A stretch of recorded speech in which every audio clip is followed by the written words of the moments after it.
এটা হচ্ছে আমাদের বাড়ির ঠাকুর বানানোর জায়গা। মানে এখন রাত্রিবেলা হয়ে গেছে।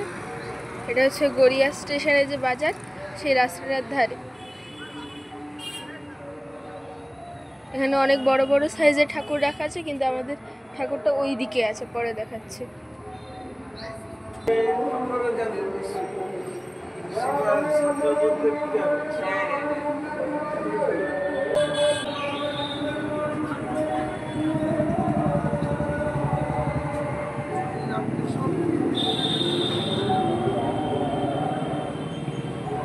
এইদিকে অনেকগুলো কালী মূর্তিও আছে, কিন্তু সেগুলো ঢাকা আছে, এখনো দেরি আছে বলে। এই যে এই সাইডের যেটা, এইটা হচ্ছে আমাদেরটা।